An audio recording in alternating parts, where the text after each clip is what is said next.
नमस्कार श्रोते हो, दीपक रेगे कथाकथन चॅनलवर तुम्हा सगळ्यांचं मनापासून स्वागत. श्रोते हो, आज तुम्ही ऐकणार आहात सत्यवान मंडलिक यांच्या पारितोषिक प्राप्त कथासंग्रहातली कथा. या कथासंग्रहाचं नाव आहे म्हातोबाचा माळ. ऐकूयात या कथासंग्रहातली कथा. पण तत्पूर्वी श्रोते हो, तुम्ही जर आत्ता चॅनलवर पहिल्यांदा आला असाल किंवा तुमच्याकडनं अजूनपर्यंत चॅनल सबस्क्राईब झालेलं नसेल तर एकच विनंती करतो, कृपया चॅनल सबस्क्राईब करा. ऐकूया श्रोते हो, सत्यवान मंडलिक लिखित जलसा. दुपारपासूनच आमुषा चालू झाली होती. आजच्या दिवसाला माणसं चांगल्या कामाला तरी बाहेर निघत नाहीत. सिद्धू काकाच्या मात्र काय बी ध्यानी मनी नव्हतं. घरची कामं आवरली होती. बघावं ठकीला एखादा नवरा म्हणून पाहुण्याच्या भेटीच्या निमित्ताने निघालं होतं. झालं उलटंच. नकटीच्या लग्नाला 1700 इग्न तसं 4 कोसाचा ठप्पा चालायचा होता. सिद्धू काका जरा लवकर निघालं होतं. चलता चलता बरंच अंतर कापलं. दिस मावळून गेला होता तरी सिद्धू काका सांबरखेडपासनं 4 मैलावरच होतं. अंधार पडायला लागला तशी सिद्धू काकाने आपली पायाची गती वाढवली. रस्ता उरकत नव्हता. घराघरामध्ये दिवं लागलं. सिद्धू काका कोसेगाव वालांडून सांबरखेड्याच्या वाटेला लागलं होतं. समदा अंधार पडला. पाय टाकायपुरती तेवढी जागा दिसत होती. चालता चालता पायाखालची दगडं कावा ठ्यापारली ती बी कळत नव्हतं. सिद्धू काका पडता पडता कितीतरी याळा वाचलं. रातसमयाला पाखरांचा किलबिलाट थांबून आपापल्या घरट्यात स्थिरावला होता. रातकिड्यांची चिर करणारी चिरचिर अंधाराला चिरून मनात थरकाप बरवीत होती. मधीच घोबडाच्या धुतकारण्याने सिद्धू काकाच्या चालण्यातली लय थांबायला भाग पाडलं. साधं भोळं सिद्धू काका आपला कानुसा घेत होतं. जरासी खाली वाकवून हाताने चाचपून चांगला दगड हुडकून काढला आणि त्या घोबडाच्या दिशेने सिद्धू काकाने निस्त्या आवाजाच्या कानुशावर भिरकावला. घोबड बी मोठा हुशार. दगड लागायच्या आत ते उठलं आणि पुढं जाऊन त्या टाकडावर बसलं. जाऊ द्या, काय त्याच्या नादाला लागायचंय असं म्हणीत सिद्धू काका तसंच पुढं निघालं. पण आता त्यांची नजर जरा कावरी बावरी झाली. वाटाच्या बाजूची बारीक बारीक जोडपं जशी काही कोणीतरी घोंगडं पांघरून बसल्यावानी त्यांना भासत होती. रामकटीचं झाड जणू काय लांब लचक खेळण्या उभ्या राहिल्यागत दिसत होतं. कावा कावा सिद्धू काकाच्या मनात तिथं एखादा चोरच आहे का असंच यायचं. आपल्याला वाटात अडवणार तर नाही ना असं खिनभर मनात यायचं. छातीची दडदड वाढायची तशी पायाची गती बी वाढायची. कुणीतरी एखादा माणूस सोबते असाय पाहिजे होता असं मनात यायचं. तवर झेंजुरटाचं झुडूप कॅस मोकळं सोडून हाडळं बसल्यागत दिसायचं. पुढं जावा का नाही असं घडीभर वाटायचं. पण कुठं जायचं ते बी कळायचं बंद झालं होतं. डोळं उघडं असून बे काही दिसत नव्हतं. पायाखालची वाटच आहे का त्याचा बी आता इसर पाडला होता. सांबरखेड किती लांब असेल त्याचा ठाव लागणं बी जरा कठीण झालं होतं. गावाजवळच्या खानाखोना बी दिसत नव्हत्या. एकसारखं चालायची तंद्री लागली होती. अचानक बुर्र दिशी असं काहीतरी सिद्धू काकाच्या पायाजवळनं उडालं आणि सिद्धू काका टन्न दिशे टाणकलं. त्यांची समधी तंद्रीच बंगली. पायाच्या तळव्यापासून डोसक्यापतूर सारं अंग हादरून गेलं. थरकाप उडाला आणि साऱ्या अंगाला घामच फुटला.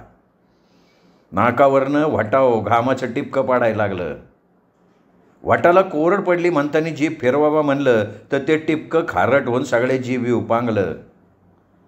तसाच खारट झालेला थुका सिद्धू काका थू थू करून थुकीत टाकत होतं. वाट्याच्या कडेला एक वाडाचं झाड होतं, एकदम जोनाट. कितीतरी पिढ्या त्या झाडाने आपल्या सावलीती सावतानी बघितल्या होत्या. त्याच्या पारुंबीनी झोका खेळतानी कितीतरी पिढ्या खेळवल्या होत्या. सूरपारंब्या खेळणाऱ्या पोरांची पोरं नातवंड त्याचे बी मागल्या कितीतरी पिढ्या बघितल्या होत्या. अशी त्याची बऱ्याच वर्षापूर्वीची कथा होती ती. हौसरावच्या पोराचं लगीन झालं होतं. सोबरराव नाव त्याचं. घरची परिस्थिती जरा बऱ्यापैकी होती. लय मोठी जमीन, हिरीच्या पाण्याने चांगलं भागत होतं. बायका डागडागिन्यांनी मडल्या होत्या. भला मोठा वाडा होता. वाड्यातलं बाळाल धान्याने सदा भरलेलं असायचं. खाया प्यायची बी काय कमतरता नव्हती, तरी त्यांना हाव लय मोठी होतीच. बाहेरच्या गाबाळाची लय आशा. सुभरावच्या बायकोचं नाव पारू होतं. देखणी होती पोरगी, उचीपुरी गोरी गोमटी, अंगाने बारदार आणि कसदार होती. रानातल्या कामाला कचराईसारखी नव्हती का वा. बापानी बी लय मोठा हुंडा देऊन अंगाव तोळाभर सोनं चढवून पोरीची बोळवण केली. लग्नात कसली म्हणून कसर ठेवली नव्हती. सारा गाव जीव घातला. वराडाचा बी तेवढीच बंदोबस्त ठेवली होती. काय बी कमी पडू दिलं नव्हतं. पण काय झालं तरी लेकीचा बाप लाचारच. जावयाच्या परवरी आपलं कॅस म्हणजे बापाची अवहेलनाच. पहिल्यांदाचा दिवस जरा बऱ्यापैकी गेलं. मग नंतरनी मात्र मागणं त्या हौसरावानं आपलं दात दाखवाय सुरुवात केली. गावात जमीन ऐकायला निघाल्यावर त्याच्या तोंडाला सुटलं की पाणी. मग जमिनीसाठी पैसा मागायला सुभरावचं कान भराय सुरू केलं. एवढं पैसे कसं जमवायचं म्हणून पारूचं कान भरवून तिच्या बापाचा आधार घ्यायचं चाललं. लग्नाच्या तडाख्यातून अजून बाप सावरला नसल म्हणून ती नकारच देत होती. पण सुभरावचं कान मात्र त्याच्या आईने आणि बाने चांगलं भरवलं होतं. गोडी गुलाबी लावून तर काय पारू ऐकत नव्हती. सुभराव रात रात तिला येऊन समजून सांगायचा, पर पारू काय तयार होत नव्हती. तिच्या सासरच्या निचंगच मानला होता. नाही व्हय करून आखरीला सुभराव आणि पारू तिच्या माहेरला जायचं ठरलं.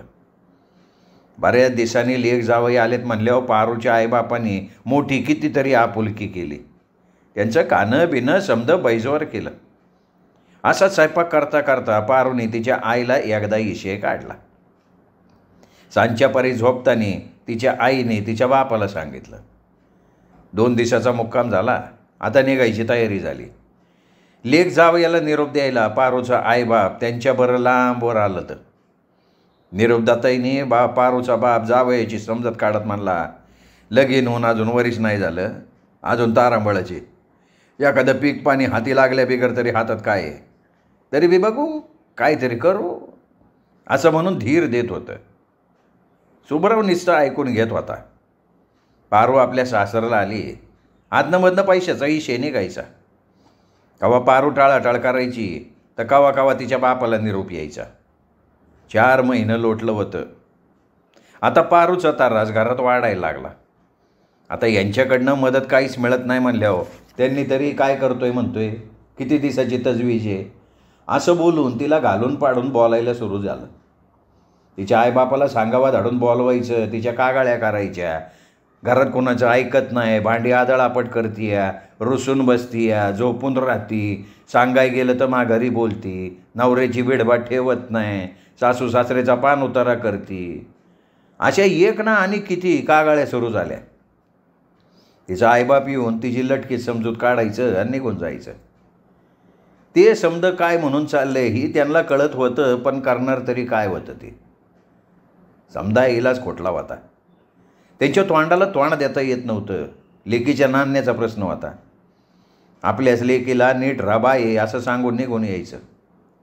अशातच हातची जमीन दुसऱ्याने घेतली. त्याचं सल आणखीनच त्यांच्या मनात चालायला लागलं.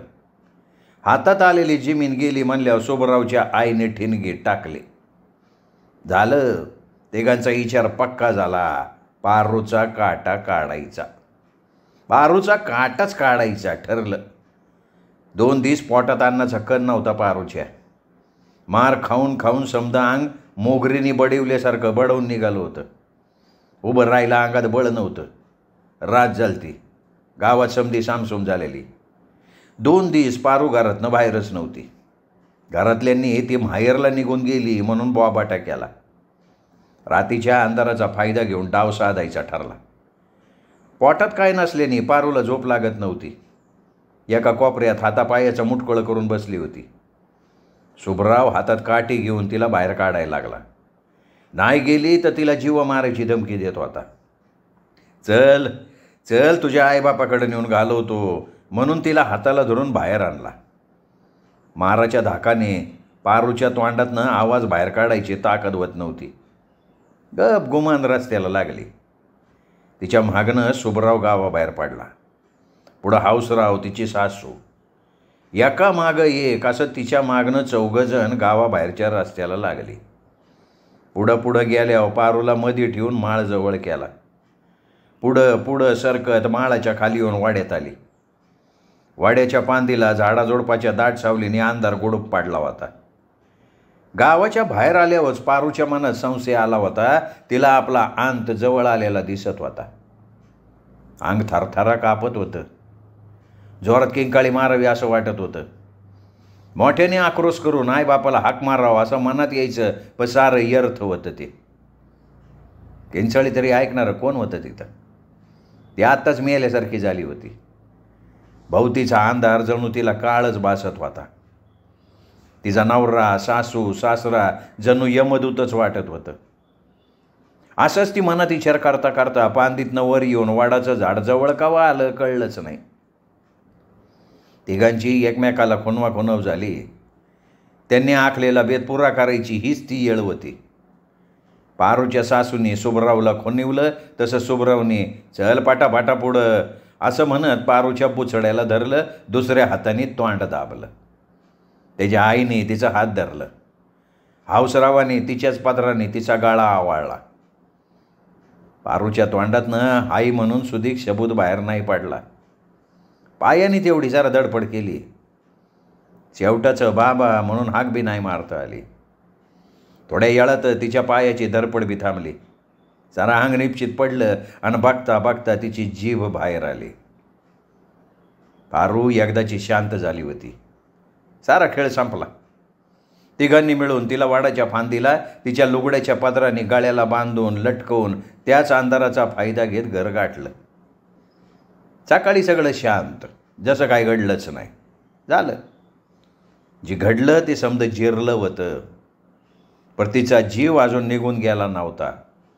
शरीर संपलं होतं, पण तवापासनं तिचा आत्मा भटकत होता आणि पुण्यांदा दुसऱ्या एखाद्या शरीराचा आसरा घ्यायला बघत होता. आधीच माळाव कितीतरी आत्मा भटकत होतं, त्यात पारूचा बे मिसळला. सिधू काका स्वतःच्या बनकीतच चालत होतं. जसजसा पाय उचलून टाकीत होतं तसं रातच्या अंधारात आणि शांत असलेल्या वातावरणात त्यांच्या पायातल्या जोड्यांचा आवाज येत होता. तसा धोत्राचा सोगा पायाच्या गोट्याबरोबर लोळत होता. तसा वाऱ्याने आणि चालण्याच्या झटक्याने धोत्राचा आवाज येत होता. सिधू काकाला मात्र आपल्या मागणं कोणीतरी चालत येत असल्याचा भास व्हायचा. सिधू काका चालता चालता एकदम थांबायचं, तसा आवाज बंद व्हायचा. त्यांना वाटायचं आपण थांबलो की आपल्या मागचं पण कोणीतरी थांबतंय. मग ते खिनभर तिथंच थांबतात, उभं राहून मागं बघतात. चांगलं चौकस्तेनं पाहायला लागलं त्यांनी, पण कुणी दिसायला तयार नाही.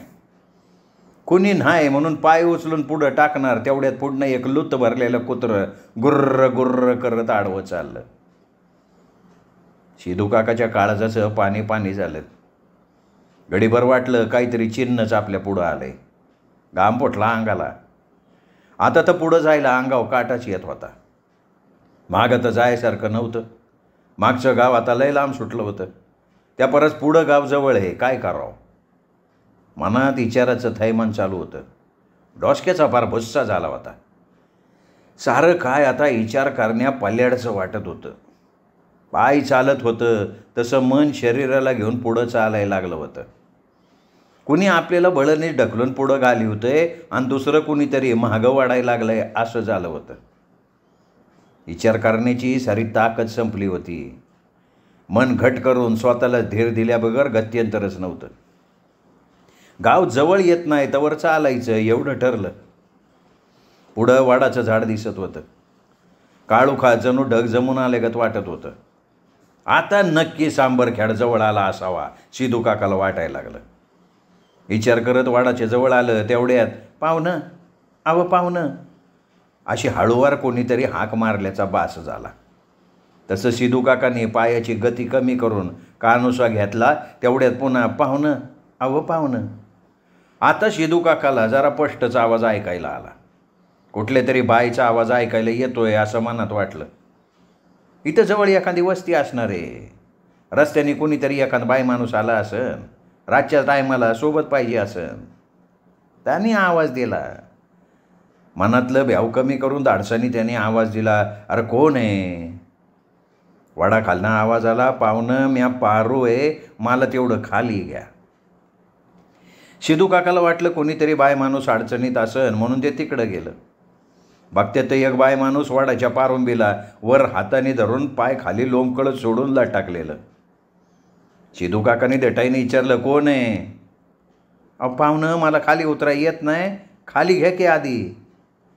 सिधू काका तिच्या जवळ गेलं, पायाला हात न लावला ते समोर बोत गपदेशी खाली आलं, तसं पुढं निघालं.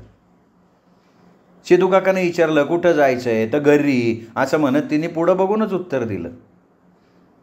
सिधू काका जरा हवालदिल झालं. परत त्यांना वाटलं तिचं घर जवळ असावा, तेव्हा ती लागा गेली. मनात आलं, चला असल्या वक्ताला आपला बाई आसरा सापडला. मग ते बी तिच्या मागणं निघालं. ती तशीच वाड्याच्या पांदीत शिरली. पांद काळुकाने खच्च भरली होती. स्वतःला वळखायला येईन असं झालं. सिधू काका तसं तिच्या मागणं त्या अंधाराला बाजूला सारत पुढं सरकत होतं. काय अंदाज लागायच्या आत तिची दिसणारी पुसट सावली परदिशीनाशी झाली. सिधू काका मात्र तिच्या मागाला धरून चालत राहिलं. बाईची दिसणारी सावटपर आता काळोखाच्या पडद्याआड गडप झाली होती, तरी बी अंदाज घेत चालायची धडपड सिधू काका करतच होतं. अंधारात काय बी दिसत नव्हतं. बोराटीची फांदुरी पायात घोटाळलेली त्यांना दिसत नव्हती. चिल्लारीच्या फाटेरी फांदुरी धोतार अडकलं तरी भान नव्हतं. गजगेच्या काटेरी पळ वाळलेल्या शेंगा पायाने लाथाळून खुळखुळ्याचा आवाज व्हायचा, पण सिधू काकाचं तिकडं अजाबात ध्यान नव्हतं. नदर पुढं अंधाराला हुडकत होती आणि पाय अंतराला कापत पुढं चाललं होतं. आपण कुठं चाललोय त्याचा बी सिधू काकाला आता पार इसरच पाडला होता. तेवढ्यात पायाखाली चांगला खड्डा येतो, गजदिशी त्याच्यात पाय पडतो. कमरेला लचक भरती, पण तिकडं कोणाचं ध्यान आहे. चमदी पुढची वड लागली होती, जणू काय इसरलेल्या भानाची आणि पडलेल्या काळुखाची. ना कसला मार्ग ना कसली दिशा ठरली होती. ना थकवा होता ना काटाळा होता. चालता पायात मोठा दगड आळ खाडतो. सिधू काका कॉलमडून खाली पडतात. गुडघ्याला लागतंय जखम होती. या पायाला पिंडरीला काट वरबडून वळवळ होऊन भळाभळा रागात निघतंय. काटाड्यात गुंतून धोत्राची लक्तर झाली होती. अंगातला सादरा गानेरीत कुठं अडकून घासून धसकाटून त्याचं दोर निघालं. खरं तर सगळ्या अंगाला लाच करून बॉच करल्यासारखं झालं. तोंडाव कुठं उलीशीक जाग राहिली नव्हती. मांजरांनी पंज मारल्यावानी समद्या लाल रेगा उमटल्यावानी काटं वरबडलं होतं, पण त्याचं भान सिधू काकाला नव्हतं. तरी बी स्वतःला सावरी धरपाडून उठून आपला ठाऊक नसलेला मार्ग शोधायचा त्या निष्फळ प्रयत्न चालूच. भान हरवलेल्या दाह्याला घेऊन ते भल्या मोठ्या खड्ड्यात कावा उतरलं त्यांनाच कळलं नव्हतं. पुन्हा त्याच पावली खड्ड्यातनं वर यायचं बळ पायामध्ये कसं आलं असावं त्याचा अंदाज बांधणं जरा कठीणच. अचानक सिधू काकाला एक पेटलेली मशाल दिसती. पावलं आपसूक तिकडं खेचली जातात. आपण कुठं चाललोय, कोण भेटलं होतं आणि कोणाच्या मागणं चाललोय त्याचा मुळात इसरच पाडला. सिधू काका तसं जपा पुढं पावलं टाकत चाललं होतं, तशी मशाल पुढं त्याच गतीनं सारखायला लागली. जसा काही शिवाशिवीचा खेळ चाललाय. मशालीकडं बघता सिधू काका वाड्याच्या वर कावा आलं ते त्यांनाच माहिती नव्हतं. मशाल गायब होऊन त्या जागेवर कितीतरी मशाली दिसत होत्या. देवट्याच होत्या खरं तर त्या. इकडून तिकडं फिरताना जणू त्यांचा नाच चाललेला दिसत होता. मोठा जलसा निघाल्यासारखा भासत होता. सिधू काका दिशाहीन झालं होतं. पुन्हा पाय आपलं आपणच तिकडं वळलं. जीवाची कदर न करता परत तिकडची वड लागली होती. मशालीच्या उजेडात माणसं दिसल्यासारखी वाटत होती. अंगातल्या भरझरी कापडाची चमक चमकताना डोळे दिपत्यात का काय असं वाटून मनानेच डोळ्याच्या पापण्याची उघड जापवत होती. कुठल्या तरी चौकात मिरवणूक थांबल्यावानी वाटलं. ढोलताशाने ठेका धरावा त्यात सैनाईची लयबाज धून सुरात मिसळल्याचं भासत होतं. त्यांच्या हालचालीवरून लेझमाचा ताल धरल्याचं वाटत होतं. ती वरातीचीच मिरवणूक आहे असं सिधू काकाला खात्रीनं वाटत होतं, पण खऱ्यात त्या मशालीगत दिसणाऱ्या देवट्याच होत्या. भूताचा जालसा होता तो. भरझरी कापडातली माणसं नसून ती भूतं नाचत होती, पण ते सिधू काकाला कावा काढणार आणि कोण सांगणार त्याला. ते मन हरवून गेलेलं भटकणारं एक पांतस्थ आताच्या घडीला दिसन तिकडं चालावं एवढं त्यांना ठाऊक.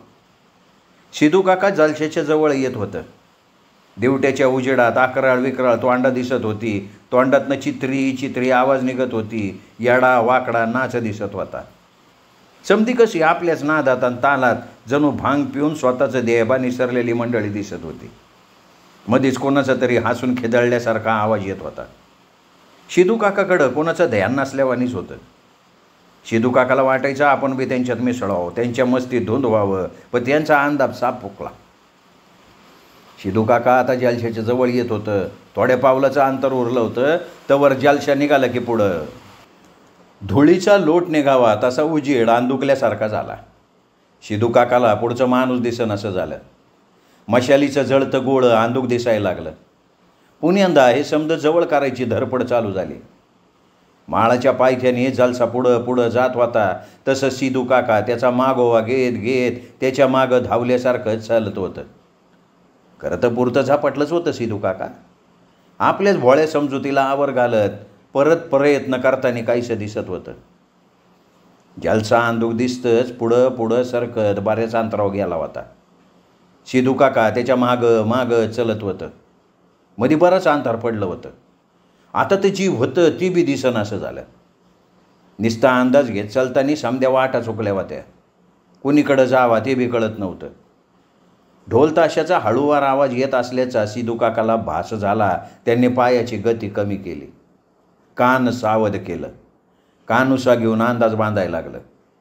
त्यांच्या उजव्या बाजूला आवाज आल्याचा भास झाला. सिधू काकांनी पाय तिकडं वळवलं. पुण्यांदा चालायची गती वाढवली पण त्या गतीनं पुण्यांदा आवाज मंदावला. बरंच अंतर चालून गेल्यावर सिधू काका थांबलं. परत कानुसा घ्यायला लागलं. डावीकडं ढोलताशाचा आवाज आल्याचा भास झाला. वाट चुकल्याचं समजून सिधू काका परत डाव्या बाजूला वळालं. चालण्याच्या वागात परत आवाज बंद झाला. थांबून परत आवाज कुठं येतोय का म्हणून अंदाज घेणं सुरू झालं पण आवाज पुरता बंद झालता. परत वाट चुकल्याचा भास सिधू काकाला झाला. परत दुसऱ्या दिशेकडं तोंड वळिवलं पण तेवढंच अंतर चालून गेलं का कितीतरी उशीर सिधू काका पुढं जात होते मागं येत होते ते त्यांनाच कळत नव्हतं. सिधू काकाच्या तोंडातनं सबद निघणं असं झालं. डोकं चक्रावल्यासारखं झालं. वाट कुणीकडे ते बी कळत नव्हतं. जवळ कोणी दिसत नव्हतं. तेवढ्यात कोंबड्याने बांग दिलेलं ऐकू आलं. बरं झालं गाव जवळ आहे वाटतं. मनाला जरा हायसं वाटलं. डोळ्यावरली काळुकाची झापडं जाऊन पुसटसं दिसायला लागलं होतं. माणूस बसल्यावानी दिसणारी झुडूप ती नक्की झुडपच आहेत म्हणून आता खात्री पाठायला लागली. जरा झावळात दिसायला लागलं. कोंबड्याची बांग द्यायची चाडावड लागली होती. सिधू काका त्या आवाजाकडं पुढं सारखायला लागलं तसं गुर्रांच्या गोट्यातनं वासरांचं हांबारणं ऐकाय आलं. झाडावरल्या पाखरांचा किलबिलाट ऐकून उजाडल्याचं त्यांना जाणवलं. 10-15 पावलं पुढं जातेत तवर कोणीतरी खाकरल्याचा आवाज आला. सिधू काकाच्या आता ध्यानात येत होतं. आपण एवढ्या उशीर कुठं होतो. अख्खी रात न थांबता न बसता कुठं फिरलो. विचार करत ते पुढं निघाले. तेवढ्यात पुढनं अंगावर खोळ पांघरून हातात ताराची कडी धरलेला डबा घेऊन एक जण पुढं येतो. राम म्हणून तसाच पुढं घाईघाईने निघून जातो. सिधू काका राम करून तसंच पुढं चालल्यात. आता गाव जवळ आला असं वाटत होतं. गोठ्यात कुणीतरी झाडताना खर्राट्याचा आवाज आला. जरा चांगलं दिसायला लागलं होतं. सिधू काका त्या माणसाच्या जवळ गेलं. पाहुणं राम म्हणून पुढ्यात उभं राहिलं. त्याने बे राम केला. सिधू काकाने विचारलं. म्हणले पाहुणं सांबरखेड हेच आहे का. ते माणूस आवाकच झालं. म्हणलं पाहुणं अहो सांबरखेड तर तिकडं राहिलं. ही ससवाडी आहे. मग तुम्ही कंच्या गावचं म्हणायचं. ते पाहुणं विचारपूस करायला लागलं. मी येळापूरचा आहे. सांबरखेड्याला निघालो आहे. वाट चुकलो आहे काय कळना. सिधू काकाने एका दामात समधी हकीकत सांगून टाकली. तो माणूस म्हणला पाहुणं थांबा जरा एवढी पाठी टाकतो शेणाची आलो लगी. तो पाहुणं शेणाची पाठी टकोऱ्यावर घेतात आणि आणून पण टाकतात परत येतात. आणि म्हणला तो माणूस म्हणजे पाहुणं तुम्ही त्या भुजाबाचं पाहुणं आहे वय. बा अहो कालच्यानं निघालात म्हणल्यावर तुम्ही रातभर हितच फिरलाय. काय बी म्हणा पाहुणं पर तुम्हाला चाकवा काढला राव. असं म्हणून त्यांनी मांडू लिवली. म्हणला चला घरला, मी सोडतो तुम्हाला तिकडं. तो पाहुणं सिधू काकाला संघ घेऊन निघतात. घरापासनं जाता जाता दारातनं हळी देत, अगं मी जरा गावाकडं आलो. हुंबरेतून मालकीन विचारती, का व? अगं हे येळापूरचं पाहुणं संघ आहेत, वाट चुकल्यात, त्यांना जरा भुजाबाच्या घराला नेऊन सोडतो, चला पाहुणं. असं म्हणून दोघं चालायला लागतात. सिधू काका त्या पाहुण्यावर भुजाबाच्या घराला येतात. भुजाबा ये भुजाबा. पाहुणं हाक मारतात. भुजाबा घरातनं बाहेर येतात. आलो आलो. भुजाबा घरातनं बाहेर येतात. बघतात तर त्यांच्यावर सिधू काका. भुजाबा जरा चकितच वाहतात. म्हणले सिधू काका इतक्या सकाळी कसं? भुजाबा जरा चकितून सबद बोलतात. तवर ते पाहुणं म्हणलं, अरे भुजाबा पाहुण्याला पडलाय चाकवा. रातभर दिवटीच्या वाड्याला आणि भटकीच्या माळाला जलशेत फिरतात ते. गावा सकाळचं येळापुरातनं निघाल्यात आणि रातसर तिकडं भुल्ल्यावानी जिकडं जलसा फिरन तिकडं फिरत बसले. आता झावळात आल्यात वाडीत. तवा माझी गाठ पडली. त्यांनी समज सांगितलं. तवा माझ्या बी ध्यानात आलं का काल नेमकी होती आमुष्या. तवा मग म्हणलं आता आपणच घेऊन यावा तुमच्याकडं, फिरून लय दमले ते. आता संबळ बरं का पाहुण्याला, मी निघतो बाबा. असं म्हणून पाहुणं तोंड फिरवतात. अहो चहा पाणी तरी घेऊन जा. नाही नको, लय काम आहे, उगा आता ह्या पाहुण्यामुळं आलो मी, जातो आता. असं म्हणून ते पाहुणं माघारी फिरून चालत झालं. आईला कामाले बो या पाहुण्याची. असल्या जलशातनं यायचं म्हणजे काय?